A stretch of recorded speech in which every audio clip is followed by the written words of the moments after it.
സാധാരണക്കാരായ മനുഷ്യനോട് അവനെ അടുത്ത് മനസ്സിലാക്കി അവൻ്റെ വികാരങ്ങൾ കണ്ടു വേണം അവനുമായി ബന്ധപ്പെട്ട ഒരു ഉത്തരവിലോ ഒരു നടപടിയിലോ ഒരു ചിന്തയിലോ നമുക്ക് പോകാൻ വേണ്ടി കഴിയാം. മഹാത്മാഗാന്ധി പറഞ്ഞിട്ടുണ്ട്, നിങ്ങളൊരു തീരുമാനം എടുക്കുമ്പോൾ ആ തീരുമാനം ബാധിക്കുന്ന ഏറ്റവും സാധാരണക്കാരനായ ഒരാളുടെ മുഖമാണ് നിങ്ങളുടെ മനസ്സിലുണ്ടാകേണ്ടത്.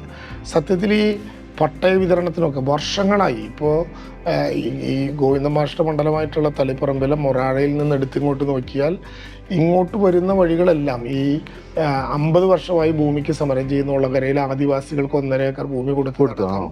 കേരളത്തിൽ ഇപ്പോൾ ഭൂമി വിതരണത്തിൻ്റെ കണക്കെടുത്ത് നോക്കിയാൽ 50 or 60 വർഷങ്ങളായി നിയമത്തിൻ്റെ പല പേരുകളിൽ കുരുക്കിൽ കഴിഞ്ഞിരുന്ന ആളുകളുടെ കുരുക്കഴിച്ച് പട്ടയം കൊടുക്കുമ്പോഴുള്ള പ്രശ്നം എപ്പോഴും ഞങ്ങൾ ഉദ്യോഗസ്ഥന്മാരോട് പറയാറുണ്ട്.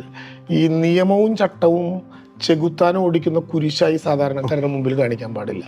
അതവരെ സഹായിക്കാനുള്ളൊരു കേന്ദ്രമാണ്. അപ്പം ഞങ്ങൾ അവരോട് പറയും, ആ ഘട്ടത്തിൽ നിൽക്കുന്ന അപേക്ഷയുമായി വരുന്ന ഒരുത്തൻ്റെ മാനസികാവസ്ഥയിലേക്ക് അവർ മാറണം, ഉദ്യോഗസ്ഥൻ മാറണം.